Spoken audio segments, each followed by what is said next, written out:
हम लोगों का नेक्स्ट टॉपिक है पार्शियल फ्रैक्शन। पार्शियल फ्रैक्शन बेटा क्या होता है, इसके अंदर में कुछ एक जैसे इंटीग्रेशन में हम लोग कौन कौन से टाइप पढ़ चुके। सबसे पहले हम लोगों ने क्या पढ़ा था, सब्स्टिट्यूशन मेथड पढ़ा। उसके बाद बताओगे क्या पढ़ा था, बोलो किसी को भी याद हो। पहला तो सब्स्टिट्यूशन था, पर्टिकुलर टाइप। हाँ पर्टिकुलर टाइप था। उसके बाद बोलो, उसके बाद हम लोगों ने 9 फार्मूला बेस्ड क्वेश्चन पढ़े थे, है ना। 9 फार्मूलेज हैं, उन पर बेस्ड ढेर सारी प्रॉब्लम करी। नेक्स्ट बताओ, नेक्स्ट मैंने जो टाइप थे, टाइप 1, टाइप 2, टाइप 3 के अंदर में जो बुक्स में होते हैं 8-10 टाइप, उसको डिवाइड करके ओनली 3 टाइप्स में पूरे क्वेश्चन कराए थे। अब उसके बाद आता है, हम लोग बाई पार्ट्स भी कर चुके हैं, अब आता है पार्शियल फ्रैक्शन पे बेस्ड क्वेश्चन। तो होगा क्या बेटा, इस टाइप के क्वेश्चन मिलेंगे तुमको जिसमें लिखा होगा P x plus Q. P x plus Q ऊपर है, इसका मतलब है ऊपर लीनियर फंक्शन है, ऐसे समझ लो, और नीचे दे रखा है एक्स माइनस सी इंटू एक्स माइनस बी। तो ऐसे सवाल को मेरे को क्या करना है, पार्शियल फ्रैक्शन करना है। तो इसके पार्शियल फ्रैक्शन डायरेक्ट है, ये होते हैं ए अपॉन जो भी डिनोमिनेटर में है वो लिख दिया, और बी अपॉन डिनोमिनेटर में लीनियर फंक्शन है, इसलिए बेटा मैंने ऐसे ही एज इट इज लिख दिया। ये फॉर्म तुमको याद रखनी है कि इसकी ये फॉर्म बनती है, ठीक है। सेकंड वाली फॉर्म देखते हैं। सेकंड वाली फॉर्म में एक्स माइनस ए का होल स्क्वायर है, ऊपर एक लीनियर फंक्शन है और नीचे लीनियर फंक्शन का होल स्क्वायर है। तो पहले मैं लिखूंगा ए अपॉन लीनियर फंक्शन, एक बार लिखेंगे एक्स माइनस ए, उसके बाद नया कांस्टेंट कोई बी लिखेंगे, वो होगा एक्स माइनस ए का होल स्क्वायर। ये फॉर्म भी याद रखनी है। नेक्स्ट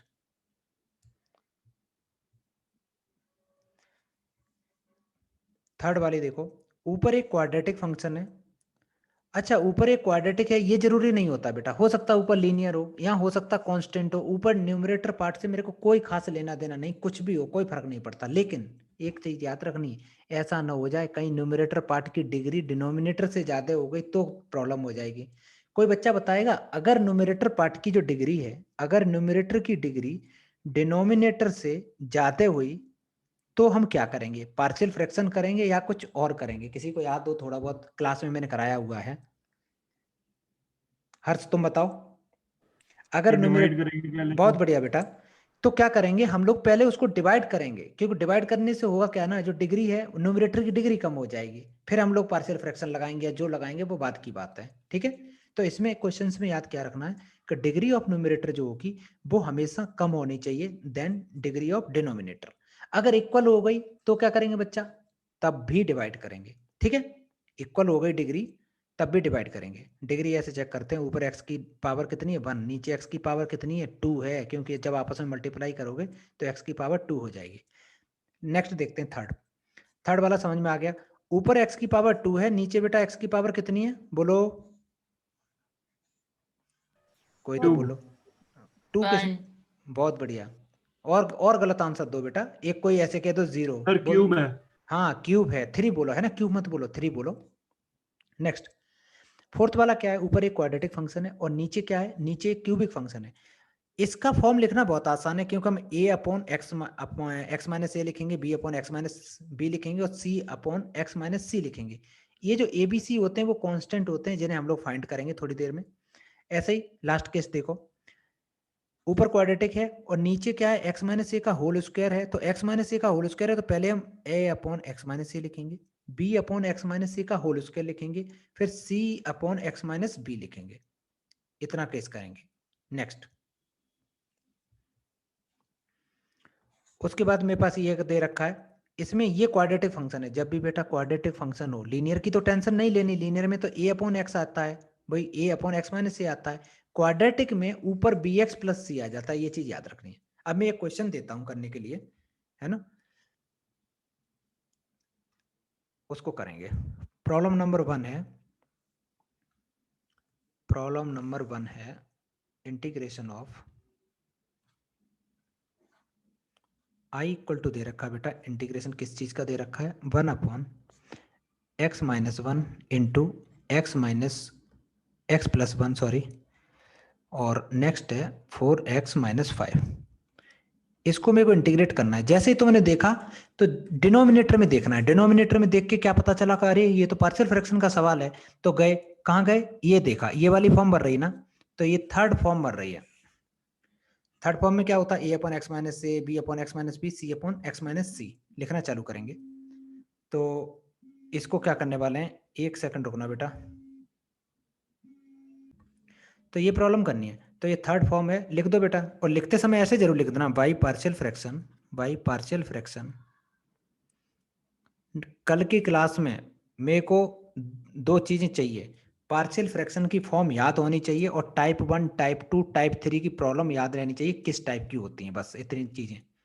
तो कैसे लिखेंगे बेटा, हम जो भी इंटीग्रेशन के अंदर है, इंटीग्रेशन का साइन नहीं लगाते हैं यहाँ पे, ठीक है। हम लिखेंगे x minus a x plus 1 और 4x-5 इक्वल टू लिखेंगे, क्या लिखेंगे, a upon x minus 1 plus b upon x plus 1 plus c upon 4x-5। ये लिखा।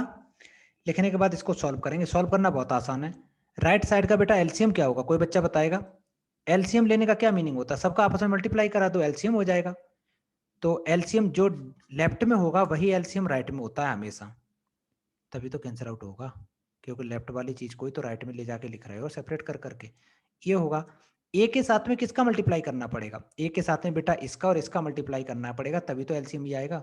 तो मैं लिखने वाला हूँ a times x plus 1 4x-5 plus b times x minus 1 into 4x-5 plus c times क्या लिखेंगे, बोलो बोलो। x minus 1 x into square minus 1 x-1 नहीं बेटा, ज्यादा दिमाग नहीं लगाना है ना, स्क्वायर स्क्वायर नहीं तो बोलना फॉर्मूला है। x हाँ प्लस नहीं 1 नहीं, x माइनस 1 वो हो बात सही है, जाएगा। नहीं यूज नहीं करना उसको, कैलकुलेशन कॉम्प्लिकेटेड नहीं करनी, बहुत आसान से बनाना है इसको। 4x-5 सबसे पहले तो डिनोमिनेटर से इस पूरे से बेटा ये पूरा कैंसिल आउट हो गया, क्योंकि ये चीज इधर आके मल्टीप्लाई करेगी, या कह सकते हो आपस में कैंसिल आउट हो गया। अब क्या करना है, अब तुम्हारे पास बचा है 1 इक्वल टू ये पूरा, तो मैं लिख नहीं रहा नेक्स्ट लाइन में, या लिख देता हूँ चलो एक बार। तो ए टाइम्स ये आया x plus 1 4x-5। Partial fraction पे बेस्ड एक क्वेश्चन एग्जाम में आता ही आता है बेटा, बाई पार्ट्स पे क्वेश्चन आता ही है, और हम लोगों ने टाइप 1, टाइप 2, टाइप 3 करे, उन पे भी एक सवाल आता है। ये 3 इंपॉर्टेंट हैं।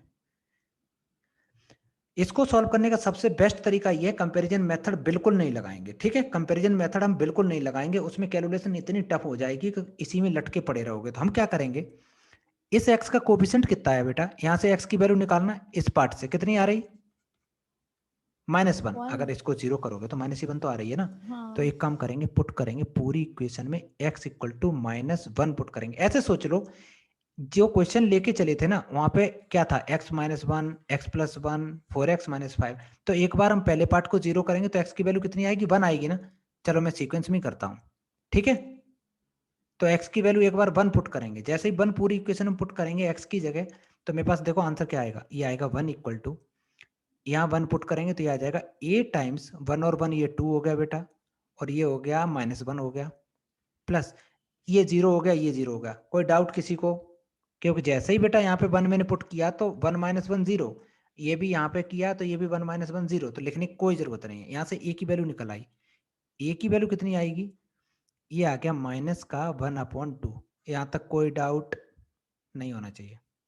नेक्स्ट, अब b की वैल्यू निकालनी है, तो बेटा क्या पुट करें, बोलो जल्दी। 1 1 नहीं, 1 तो मैं कर चुका हूँ, -1 अच्छा -1। सेकंड वाले को बेटा 0 करो, तो वहां से x की वैल्यू -1 आ गई, पूरी इक्वेशन में -1 पुट कर दो। तो लेफ्ट में तो 1 का 1 ही रहेगा, राइट में -1 पुट करोगे तो ये भाई साहब 0 हो जाएंगे, और ये लास्ट वाले भी 0 हो जाएंगे, क्योंकि वहाँ x प्लस 1 है, 1 पुट करने से 0 बन रहा है। बच्चा कौन, ये, तो इसमें -1 पुट कर दो, तो ये आ जाएगा b टाइम्स, ये आ जाएगा -2, और ये आ जाएगा -9। कोई दिक्कत, नो सर। 1/18 ये आ गया, कितना अच्छा लग रहा है। नेक्स्ट, थर्ड है बेटा, c की वैल्यू पुट करनी है, तो x इक्वल टू कितना पुट करना है, जल्दी बोलो। 5/4 5/4 पुट करना है। एक चीज और भी कर सकते हैं, तुम लोगों को मैंने बताई नहीं, 5/4 करने से थोड़ी कैलकुलेशन टफ हो रही है, मैं 0 पुट कर देता हूँ। ये 0 एक ऐसा नंबर होता है जो हम कर सकते हैं, कोई फर्क नहीं पड़ता, ठीक है। पूरी इक्वेशन में जब बेटा हम 0 पुट करेंगे x की जगह, अपनी मर्जी से कोई भी नंबर ले सकते हैं, तो आंसर आएगा 1 equal to a times -5 plus b times, ये हो जाएगा -1 और दूसरे ब्रैकेट में -5 प्लस c टाइम्स, मैं छोटा छोटा लिख रहा हूँ थोड़ा, प्लस सी टाइम्स ये आ जाएगा माइनस का 1 दूसरे ब्रैकेट में प्लस का 1। अच्छा एक काम करते हैं, ए बी की जो भी वैल्यू है वो यहाँ पे पुट कर देंगे तो 1 इक्वल टू आ जाएगा, ए की वैल्यू कितनी थी -1/2 इंटू -5 प्लस ये आ गया बी की वैल्यू कितनी है 1/18 इंटू 5, क्योंकि इन दोनों का बेटा मल्टीप्लाई कराओगे तो क्या आ जाएगा प्लस का 5 आ जाएगा, और माइनस सी, ये सी की वैल्यू निकालना आसान है। अब सब कुछ लेफ्ट में लेके आओ, ये माइनस माइनस प्लस हो जाएंगे, लेफ्ट में आके फिर से माइनस हो जाएंगे, ये माइनस माइनस कितने हो जाएंगे 5/2, ये आएंगे तो इधर हो जाएंगे माइनस के 5/2, ये आ जाएगा माइनस का 5/18 equal to minus c. Solve करो इसको, एलसीएम कितना आ गया 18, ये आ गया 18 45 सर सी की वैल्यू 11/9 है क्या? पक्का चेक कर ले बेटा, कर लो। ए की वैल्यू तो सही है, बी की सही है, सी की वैल्यू गलत आई है, सी की वैल्यू 11/9। 16/9 आनी चाहिए। सर आपने -1/2 को राइट से लेफ्ट ले जाने में फिर माइनस कर दिया, पहले माइनस था। कहाँ पे बेटा, किसकी बात कर रहे हैं? ए की जहाँ वैल्यू डाली थी, सॉरी मैंने एक प्लस। एक ही सही है, एक ही सही है। नहीं जहाँ आपने डाली थी फिर उसको राइट से लेफ्ट ले जाते टाइम पे आपने माइनस ही रखा। तो माइनस ही रहेगा ना, क्योंकि ये माइनस माइनस सर प्लस नहीं हो जाएगा। 16/9 है ना, आ गई। हाँ अच्छा वो अच्छा मेरे को मीटिंग खत्म होने वाली है लेस देन 1 है। मिनट में। कोई बात नहीं बेटा, कर रहे हैं, ये 50 हो जाएगा, 18 इक्वल टू सी। 32/18 आ जाएगा। ओ ये तो आ गया बेटा, 16/9 आ जाएगा। बट ये साइन तो नेगेटिव आ रहा है ना, नहीं नेगेटिव है, सही है सही है, नहीं नहीं सही है, सही है पॉजिटिव है, आपने गलत हाँ लिखा। नहीं नहीं जो लिखा मैंने बिल्कुल सही लिखा बेटा, इस माइनस से माइनस कैंसिल आउट हो गया। हाँ। तो सी की वैल्यू आ गई 16/9, ठीक है। अब क्या है, अब तो कुछ बचा नहीं है। अब जो क्वेश्चन था ना, इस क्वेश्चन में यहाँ पे जाके वैल्यू पुट कर दो ए बी सी की और इंटीग्रेट कर दो, तो क्या क्या लिखेंगे हम लोग, इंटीग्रेशन ऑफ 1 क्या था x-1 x+1 4x - 5 dx equal to, ए की वैल्यू कितनी है, ए की वैल्यू आई है बेटा -1/2 अपॉन x-1, बी की वैल्यू कितनी है 1/18 अपॉन में x+1, सी की वैल्यू है 16/9 डिवाइडेड बाई 4x - 5। इसको इंटीग्रेट करना है ना बेटा, राइट में भी इंटीग्रेट कर दो, कर दिया, सब पे dx लिख दो, यहाँ भी लिख दिया, यहाँ भी लिख दिया और यहाँ भी लिख दिया। मेरे को कोई बच्चा बताएगा पहले पार्ट का इंटीग्रेशन क्या होगा? इसका इंटीग्रेशन होगा -1/2 बार होंगे, बिल्कुल सही जवाब। ऐसे ही बेटा सेकंड का हो गया,